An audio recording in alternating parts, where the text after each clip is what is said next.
Thank you for having me tonight. My name is Batch Tran. I'm the Borough Planner for East Rutherford. I'm an associate principal at the firm of Phillips, Price, Reigel, Lane Review, based in Hoboken, New Jersey. I've been working with the borough since 2019, and I am licensed as a professional planner in the state of New Jersey, and I also have my national planning license from the American Institute of Certified Planners. Tonight we're here to discuss the master plan for the borough of East Rutherford. Just as a bit of background, this has been a multi-year effort. It began back in 2019, and there have been various revisions of this draft master plan that you have before you over the years. People involved in the borough's leadership have been making revisions, and I'm happy to present it to you now. I want to recognize the folks who are involved in this collaboration between our office and the borough. I want to first thank Mayor LaHuya, also Chairman Carmen Poligrano, the Vice Chair of the Zoning Board, Phil Cervera, Councilman Jason Balder, former Councilman Ed Rabatini, and Zoning Board Member Derek Sands. They all had a hand in preparing this master plan, and I would be remiss if I missed out on the professionals from Beckmeyer Engineering, Ray Tripodi, the board's planner, and Glenn Beckmeyer, as well as your attorney, Jim Novello, and the borough attorney, Jerry Salerno, as well. From my office, I worked on this plan along with principals at my firm, Richard Price, who's now retired, and Paul Greigel. This master plan is coming about for the first time in 36 years. East Rutherford has not adopted a comprehensive master plan in that long, since 1989. The last re-examination report of the master plan happened 19 years ago in the year 2006. Re-examination reports are usually smaller versions of a comprehensive master plan, and every municipality in New Jersey has a mandate to update their master plan every 10 years, either comprehensively or through a re-examination report. Obviously, the borough has been out of date for some time, and it's important to create and adopt a new master plan because there have been many changes in wider society and also in East Rutherford in general. We all know that there are changing demographics in society. There's a growing senior population, for example. We know that development trends have changed. There's the rise of multifamily residential development and infill development in urban areas. There's also downtown revitalization strategies that have changed over the past several decades. Here in East Rutherford, Meadowlands developments like the American Dream Mall have come about, and we're not, and none of those changes were reflected in the past master plans. There's also been changes in terms of the state's projections for flooding and stormwater management due to precipitation increases, and so master plans have to now address those changes. In terms of what a master plan is and what it should do and does not do, I just wanted to go over this a little bit. Master plans are policy documents. They are not laws in and of themselves. They are not an ordinance. They are the basis for ordinances, zoning ordinances, and also the basis for other types of municipal actions. So essentially, this master plan, the overall purpose is to affirm existing zoning where it's desired to be continued, and also to allow for a transformation of land use and the built environment in targeted areas where the municipality thinks that it should be changed, the policies relating to development. There are also other elements of the master plan that don't just address land use. In this master plan, we have a circulation element, a utilities element, community facilities, conservation, recreation, open space, and historic preservation. Now, in terms of why we need to update master plans every 10 years, by New Jersey statute, when a master plan is not updated every 10 years, the zoning ordinance and regulations can be challenged. And so having an updated master plan protects a municipality from challenges to zoning and zoning actions that are taken by land use boards. So having an updated master plan allows the borough some basis and strength for its regulations and its decision making. Without that, there could be challenges. Now, the borough, as you know, has contemplated a housing element that was adopted last September. So this master plan does not address topics that are shown in the housing element. That would be addressed separately.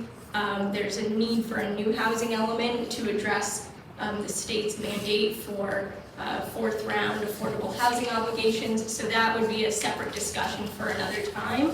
But this master plan can incorporate the housing element by reference. You all should have received an electronic copy, and I believe Bill Justice has provided printed copies for you all of the master plan, as well as the summary presentation that you see in front of you. I'll give a presentation, and I apologize if it's a bit lengthy. I'll try to cut it down where I can, because I know that you all have this in front of you, but I do want the public to also hear what, potentially for the first time, what this master plan entails. And then at the end, I'll allow questions from the board and comments, as well as questions and comments from the public. If the board decides to take action on this master plan tonight to adopt it, it may. It also could defer that action to a future date without the need to renotice potentially. So that's the layout for the rest of the night. I'll start with this, the rest of this presentation. So the elements of the master plan that are addressed, as I mentioned. The first chapter of the master plan goes through goals and objectives. The second element is the land use element.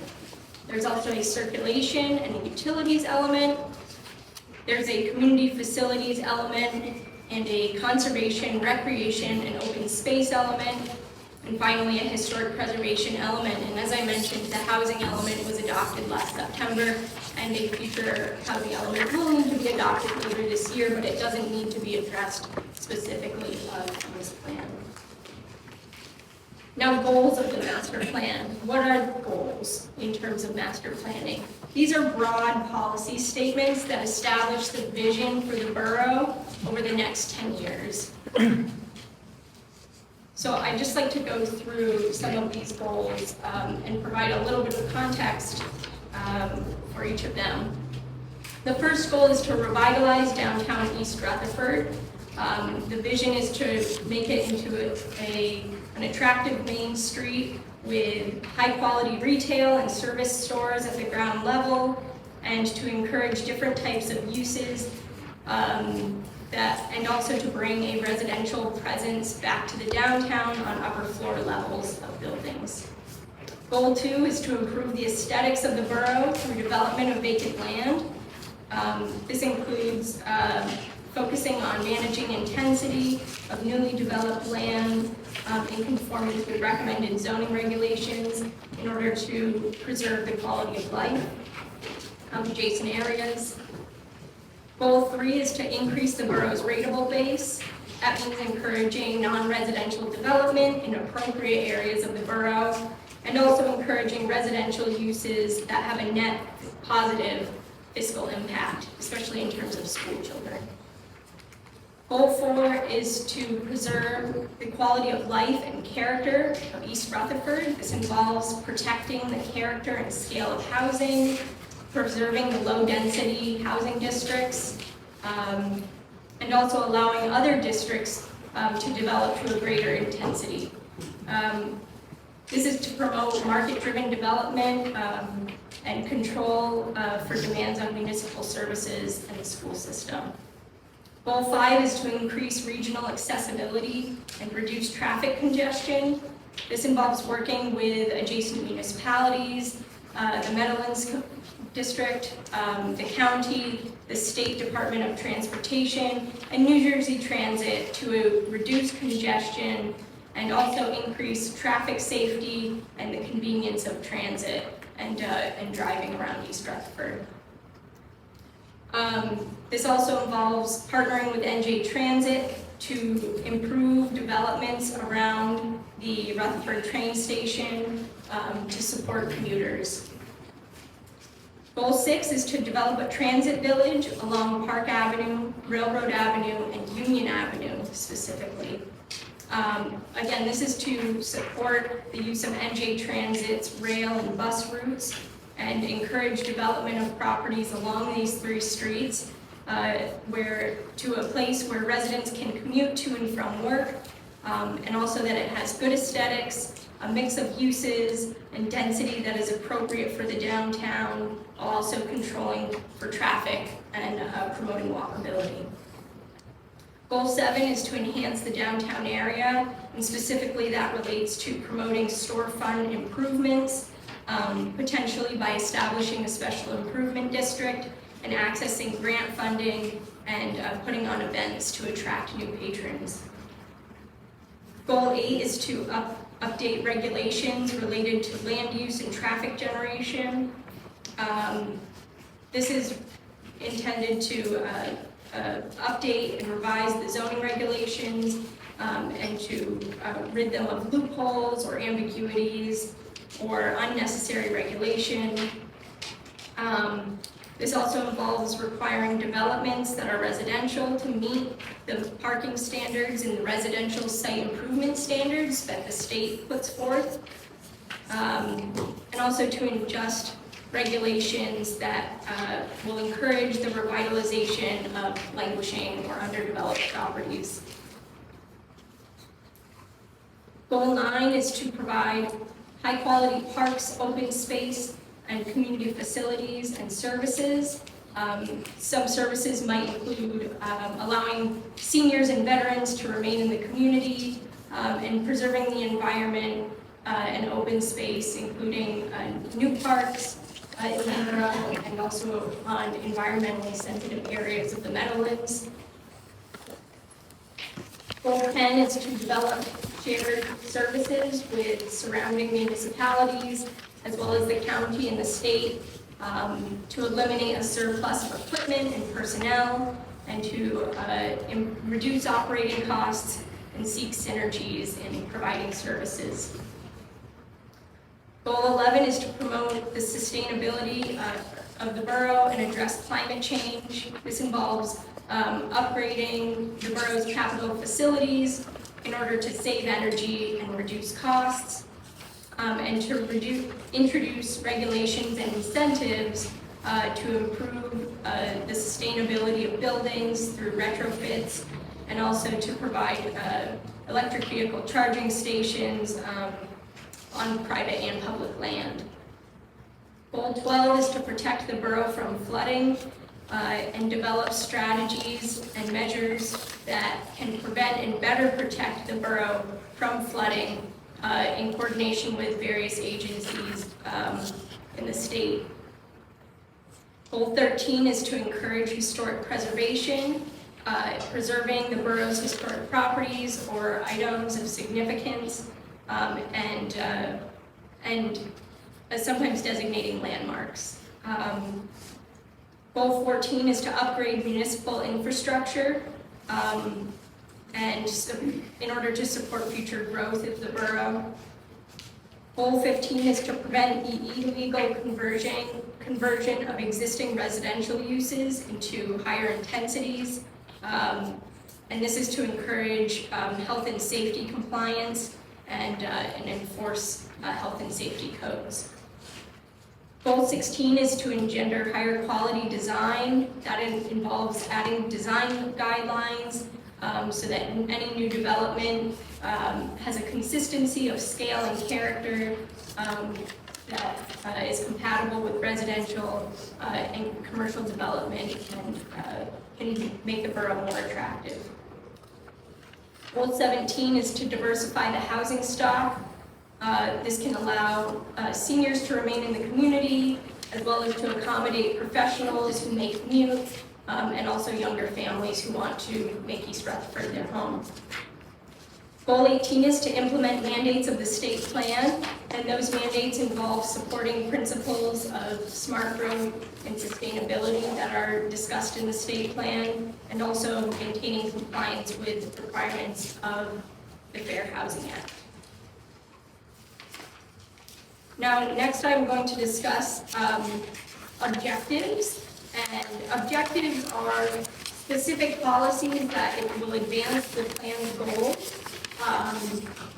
These are grouped by the different elements of the plan. So first I'll discuss objectives of the land use element, and there are quite a few, so this I ask you to bear with me, and I'll try to go through these, and then we'll try to have more time at the end for discussion of these rather than spending too much time on them right now. For the land use element, the objectives are to update the borough's zoning ordinance to align with this master plan. Also to encourage single-family, duplex, and multifamily development in appropriate locations.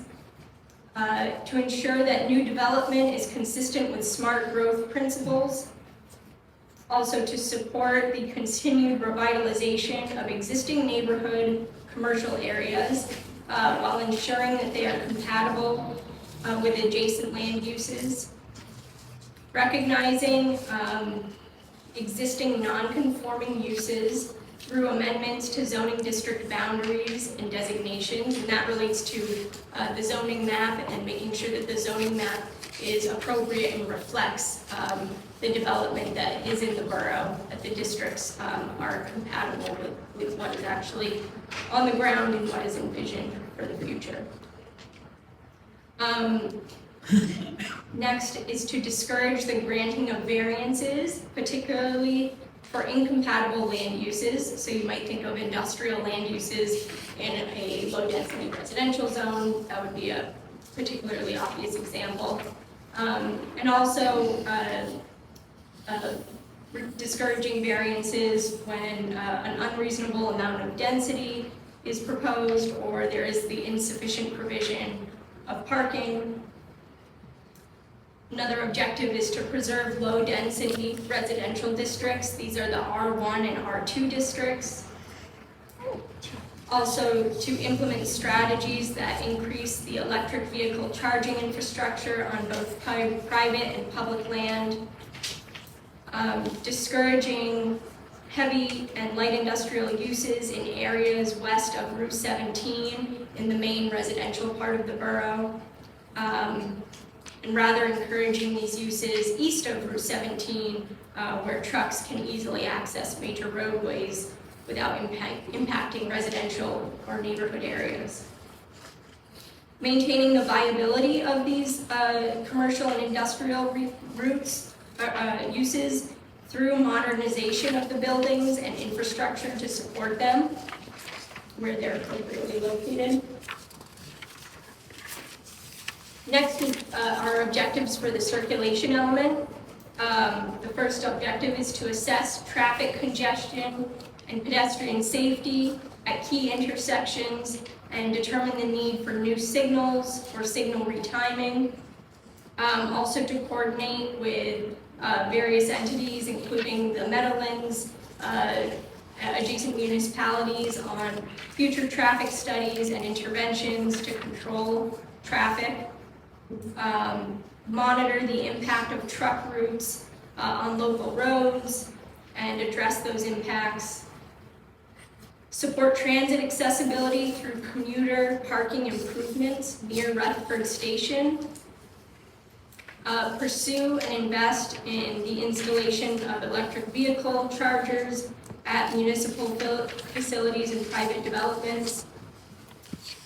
improve the efficiency of municipal vehicle fleets while also taking cost effectiveness into consideration, promoting shared parking arrangements for mixed land uses where appropriate, such as residential with commercial land uses, implementing a road repaving program that is rotating on an annual basis, enforcing a dig once policy to coordinate excavation work with utility companies to avoid unnecessary disruptions, working with the county on repaving projects for shared and county roads, including Patterson Avenue and Hoboken Road. The next element is the utilities element, and those objectives are to coordinate with the Meadowlands District to develop strategies for reducing the risk of flooding in the borough, and that likely is an ongoing collaboration. There's an objective to promote the dissolution of the Tri-Borough Sewer Authority between Carlstadt, Rutherford, and East Rutherford, to reduce costs related to recycling by switching from a single stream to a dual stream recycling system, to explore ways to generate revenue from the recycling program, and finally to promote sustainable energy infrastructure such as solar panels on industrial and heavy commercial properties east of Route 17 by allowing flexibility in the zoning regulations for those. In terms of community facilities, objectives are to continue to support the high level of education that's provided by the 2 school districts in East Rutherford, maintaining high educational quality at the high school to support local students and also students from sending municipalities, to support the timely completion of any school improvement projects, capital improvement projects at schools, continue to work on strategies to lower crime rates and provide a quality policing service, supporting library expansion of their buildings and programs, increasing capacity of the municipal court to accommodate caseloads from the Meadowlands District, such as the American Dream Mall project, promote the increased use of community activity centers and the development of new and expanded community centers for residents. The conservation, recreation, and open space elements have the following objectives: to support efforts to reduce contamination, protect vulnerable land and waterways, protect endangered species, and restore natural conditions throughout the borough. Promote preservation of natural resources through strict enforcement of environmental regulations, and also by discouraging development in environmentally sensitive areas. This would be particularly in the Meadowlands. Coordinate with the county in the borough of Rutherford to advance a Rails to Trails project along the western edge of the borough, and that is advancing. Ensure that evacuation routes and emergency vehicle routes remain clear during major flooding events. Limit development within high-risk flood zones and retrofit existing structures for flood resiliency. Enforce the ordinance related to soil moving permits. Support continued maintenance and facility improvements at public parks, and expand the network of parks and facilities and park facilities in the borough. Finally, the historic preservation element. The objectives are to encourage the Historic Society to evaluate the eligibility of select historic properties for official designation as a landmark, and to preserve the Richard Kipp Atwater House and use it as a museum or a meeting center and maintained by the Historical Society. And finally, there's an additional objective, which is to adopt an ordinance that would require the mayor to establish a committee every 8 years to review the master plan, zoning ordinances, engineering review fees, and building permit fees to make sure that the borough is up to date with its policies and regulations. In terms of specific recommendations, these are action items that are implementable, both in the near term and over the next 10 years. You may notice that some of these, maybe one or two have been implemented, and that's just due to the timeline in which this master plan was developed over the course of several years. First of all, these the land use element objective or recommendations get a little bit specific, and I want to highlight key recommendations, but I may not touch on each and every one of them. If you do have any comments or questions about any of these or ones that you saw in the plan separately, you can definitely bring them up later, but I'll try to touch on the main ones. I will still go through quite a few because I think there could be questions. So in the land use element, first of all, for the R1 low density residential district, no changes are recommended. Same with the light industrial district, no changes are recommended to the zoning bulk regulations related to those zones. For the R2 medium density and R3 multifamily residential districts, there are some recommendations. Now, right now, the R2 zone, for those that aren't familiar with it, permits one family and two family development. And the R3 zone permits one family, two family, and also multifamily development that is about 3 stories in height. But the feet are a bit different than what we're recommending here. So first off, the first recommendation is to adjust the bulk standards for 2-family dwellings to make them more realistic for today's development types. And I've shown some recent and even older developments of 2-family residences. This allows for 3 stories where there are 2 living floors over a ground floor garage, and allowing these developments to have a height of 35 feet. In addition, there's a recommendation to address illegal conversions of single-family to 2-family residences, and essentially the policy statement would be to permit them to continue, even if they were illegal conversions at one time, as long as they meet health, safety, and building code requirements. So the intent is to protect health and safety primarily, and not to be punitive to owners who had those conversions done in the past. There's also a recommendation to permit accessory dwellings on single-family properties, but these would require new standards for those dwellings, such as having a separate entrance, fully independent living facilities such as a kitchen, a requirement that the owner must occupy the principal dwelling, and that the accessory dwelling could only be a 1-bedroom or studio configuration and comply with all of the requirements for accessory structures. And this recommendation is intended to help seniors to age in place, or to allow adult children to remain potentially living on the premises with their parents, or to provide additional rental income to families in 2-family in the districts where 2-family residences are permitted. Next, there is a series of recommendations that the steering committee spent a substantial amount of time considering and discussing.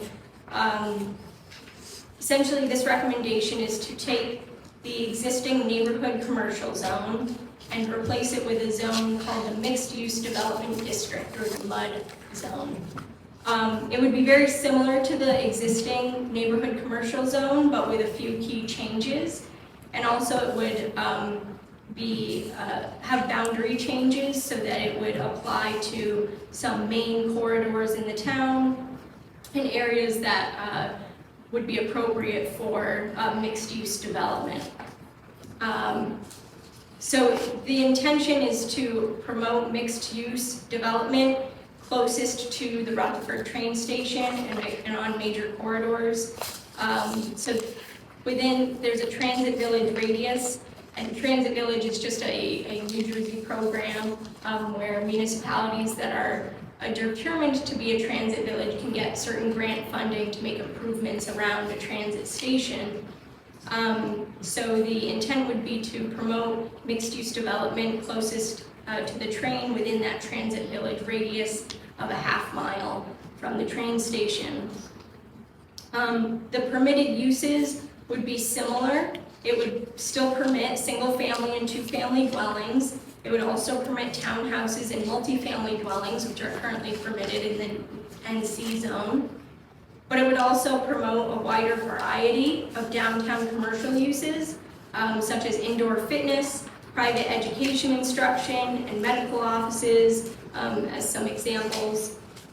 It would also permit mixed-use buildings where commercial or parking is provided on the ground floor and residences are provided on upper floors. Right now, the NC zone doesn't contemplate mixed-use development per se. In terms of bulk standards, and for members of the public, bulk standards are, if you're not familiar, they're the regulation of the mass of a building. So it might be setbacks, which is the amount of feet between a property line and a building structure. It could be height, and it could also be lot coverage, so the amount of impervious area that is on a property. So in terms of the bulk standards, there is an intent, which is to respect and provide buffers from low-density residential areas and allow for greater intensity away from these areas, while also encouraging feasible development to occur. So the front yard setback for buildings in the mud zone would be 0 feet, or the prevailing setback, front yard setback, with adjacent properties on either side.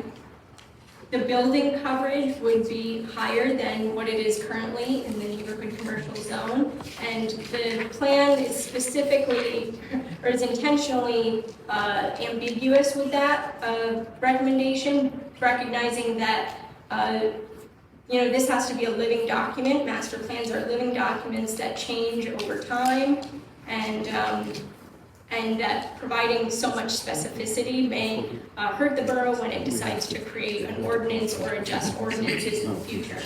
But generally, allowing building coverage and impervious coverage that would be higher than the existing regulations in the neighborhood commercial zone.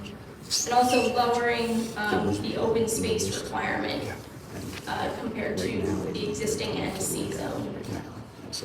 The height would be permitted for 3 stories or 38 feet on properties that directly abut the R1 and R2 zones. And again, R1 and R2 are your 1-family and 2-family residential zones.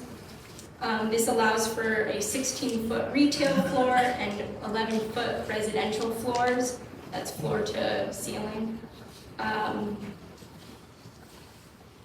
In addition, properties that do not abut an R2 or R1 zone, 4 stories and 49 feet would be allowed as long as the upper story is stepped back. And when we say stepped back, we're talking about what looks like a layer cake, where the first layer is the largest and then is stepped back and brought closer in. So there's you might call it a setback, but technically it's called a step back on the upper stories.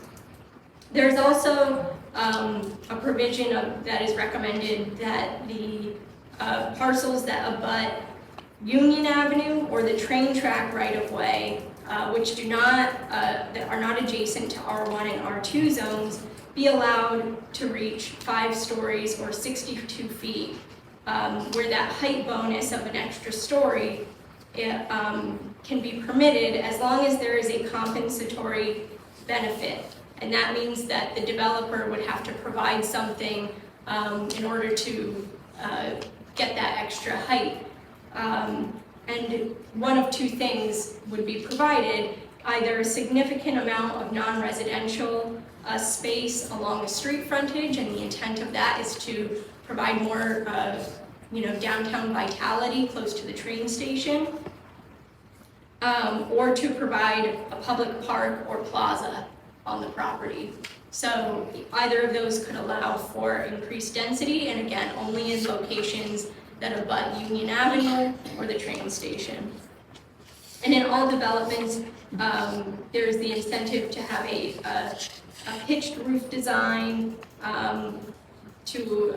or a mansard roof potentially, to kind of downplay the look of bulk.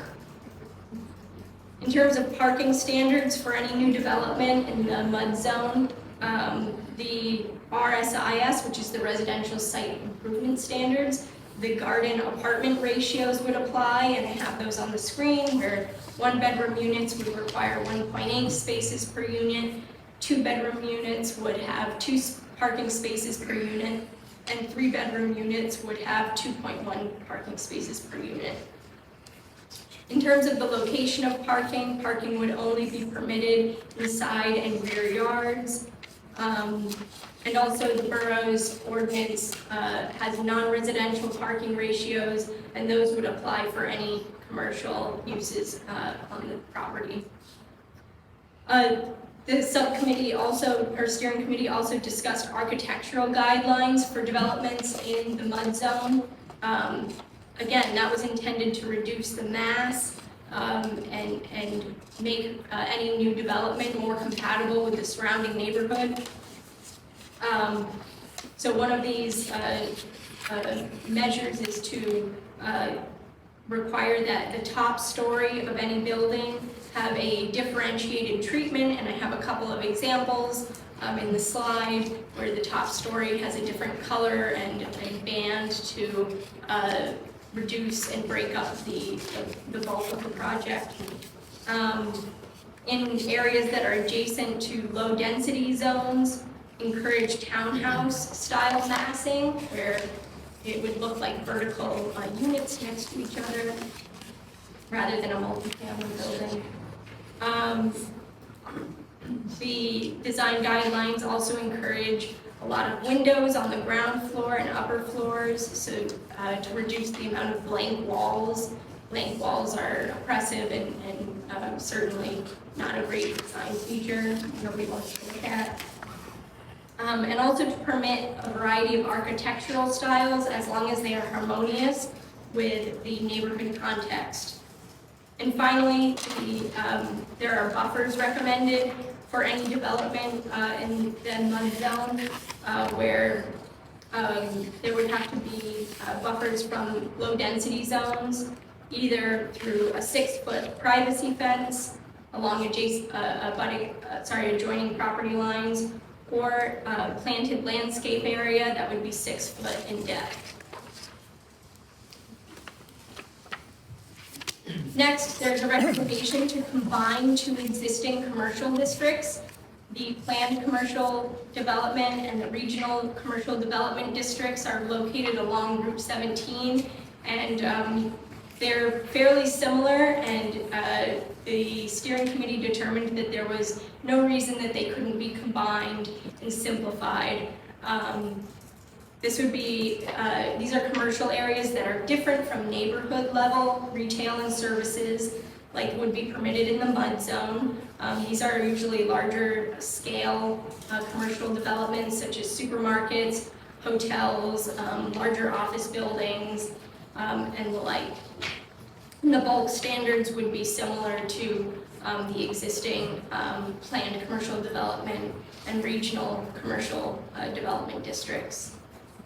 Finally, the land use element promotes a new parks zone that would be over existing parkland, and also envisioned parkland, such as new parks up on Morton Street near Carlton Avenue. The master plan, the New Jersey law requires the master plan to list out all redevelopment areas and describe them, and so this board, I'm sure, is well aware of these redevelopment areas, but just for those who are not so familiar, There are redevelopment areas at 150 Union Street. That was designated in 2019, and there are 2 redevelopment plans adopted for that area. There is a redevelopment plan further in the Meadowlands on Patterson Plank Road. These encompass 3 Superfund sites, and there are no redevelopment plans associated with that. Or there is a redevelopment plan, but no major development has occurred. There's another redevelopment area called the Route 3 East redevelopment area, and this is where the Monarch Building is built. There is the Central Avenue redevelopment area from back in 2014. It was designated. There's no redevelopment plan for this area. The 315 Railroad Avenue redevelopment area, there was a redevelopment plan adopted, and it's currently under construction with a 2-story adaptive reuse of the former scaffolding building. 263 Hackensack Street, that's a redevelopment area, and a redevelopment plan was adopted in 2022, and it permits 86 dwelling units in that redevelopment plan. Also, 4 Jersey Street, there's a redevelopment area and plan adopted for that area, and I understand that the different boards have, the planning board has considered an application for that site. Other recommendations of the land use element, I'll just touch on several of these. One is to require minimum dwelling unit sizes to prevent excessively small dwelling units, especially in multifamily buildings. Also to assist with Blue Acres buyouts of flood-prone properties. Form a committee to plan for mitigating flood risks. And to permit cannabis uses in the Meadowlands District, which has been done, but also to revisit cannabis restrictions over time as that industry evolves. There's a required climate change related hazard vulnerability assessment that's been required the last few years by state law. Essentially, various risks have to be assessed, and the greatest threat to the borough of East Rutherford is flooding from heavy storms. So there are various mitigations that have been identified. The county makes a hazard mitigation plan every 5 years, and it was developed in consultation with the borough's emergency manager and engineer, and it included various mitigations to improve the situation and the management of risk to borough residents through things like upgrading traffic lights with backup generators and installing pumps at existing tide gates in the Meadowlands. In terms of specific recommendations related to the circulation element, one is to provide a parking ride near the train station and downtown parking to support retail in the downtown. Another is to advance the Rails to Trails project along the border with Rutherford, and that is being advanced.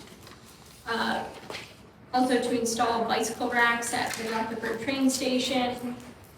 Another recommendation is to conduct a comprehensive traffic study with adjacent municipalities to help manage traffic, and to adopt the residential site improvement standards, parking standards for residential uses to replace the ordinance's separate standards.